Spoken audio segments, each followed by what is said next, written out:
Hi friends, welcome to our final week together this April. And if you've been with me through this journey, you've already started making powerful shifts in how you manage your energy. And if you're just joining us now, well, you're right on time. Today we're talking about something that is deeply personal, reclaiming your spark. This is that inner light that may have dimmed under the weight of burnout. I mean, remember when you used to wake up excited about the day ahead? When your dreams felt energizing instead of exhausting? When you had ideas that made your heart race with possibility? Now maybe you find yourself going through the motions, checking boxes, but feeling nothing. You wonder where that passionate, excited version of yourself disappeared to. You feel guilty for not being grateful enough for your achievements. You're secretly questioning, is this all there is? And the thing about burnout is that it's sneaky. It doesn't just steal your energy, it steals your joy and your creativity and your sense of possibility. It turns down the volume on your dreams until you can barely hear them whisper. And the most painful part, many of us have just accepted this as, oh, it's just the way it is. We have normalized feeling numb. We're wearing our exhaustion like a badge of honor in a world that celebrates hustle over harmony. But here's what I want you to know. Deep in your bones, that spark inside you, it's not gone. It's not even dimmed. It's just buried under layers of shoulds and musts and have to. So today we're going to start excavating it. So let's walk through this together, step by step. Grab your workbook if you haven't done that yet. Pause the video and download it. You're going to find the link in my bio, the comments, or video description. And as we go through it, I'll share some examples to help, because I understand that sometimes when we're exhausted, even knowing what brings us joy can feel overwhelming. So step one, let's call it the burnout breakthrough. I want you to pause for a moment and get really honest with yourself.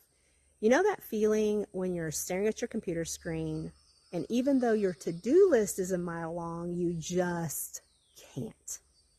It's not laziness. That is your spirit saying enough. So give yourself permission to pause. And I want you to think about your typical day. Where could you insert just 5 minutes of breathing room? For me, it was between meetings. Instead of immediately jumping from one Zoom to another, I started taking 5 minutes to step outside, like just 5 minutes. The emails waited, and guess what? Everything was fine. So here's some ideas to consider. A 10-minute morning meditation before checking your phone. A quick walk around the block between tasks. 3 deep breaths before entering your next meeting. The next one might feel really hard at first, but do a joy audit. And when I ask my clients what brings them joy, they often draw a blank.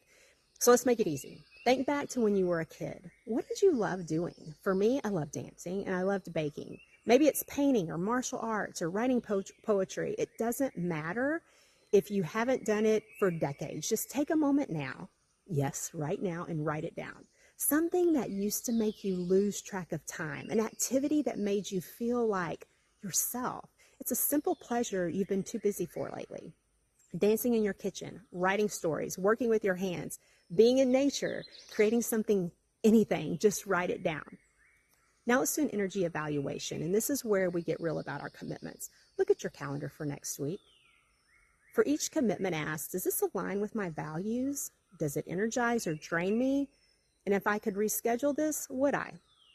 Step 2, spark rituals.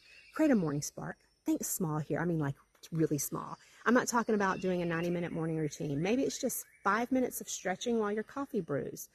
Writing one sentence in your journal. Playing your favorite song while you get dressed. Share what feels exciting to you. And for some of my clients, it's been lighting a favorite candle and sitting in silence for 3 minutes, or writing down one thing you're looking forward to.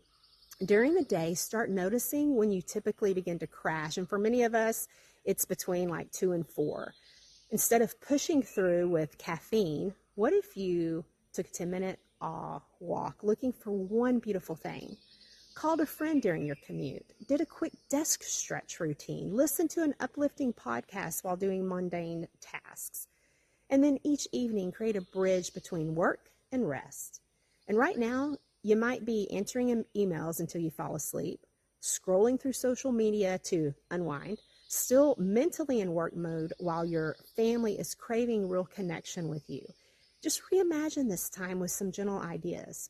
Change into comfy clothes as a signal to your brain that work's done. Do a 3-minute brain dump of tomorrow's tasks. Create a simple ceremony like lighting a candle or making tea, listening to calm music while you prepare dinner. And step 3, make it sustainable. And this is where good intentions meet real life. So let's troubleshoot together. Common challenges and solutions. I don't have time. Well, then start with 2 minutes.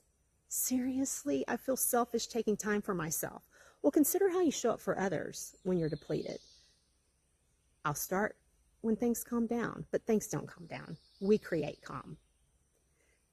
There are things that you can do to create sustainable success. So who can be your energy ally?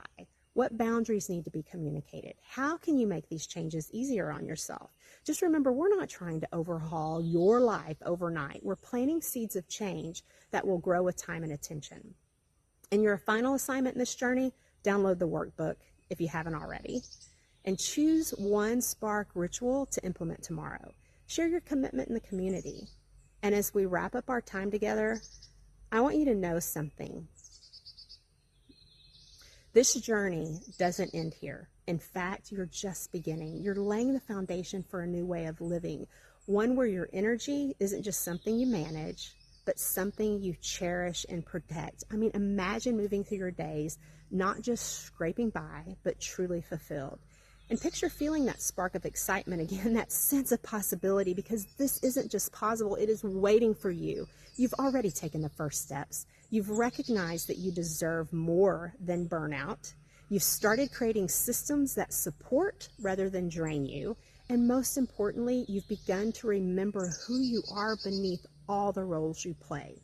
So keep going, keep protecting your energy, keep choosing yourself, keep living brave, bold, resilient, authentic, visionary, and empowered, because when you reclaim your spark, you light the way for others to do the same. And thank you for allowing me to be part of your journey. Because remember, you're not just managing energy, you are reclaiming your life, one conscious choice at a time.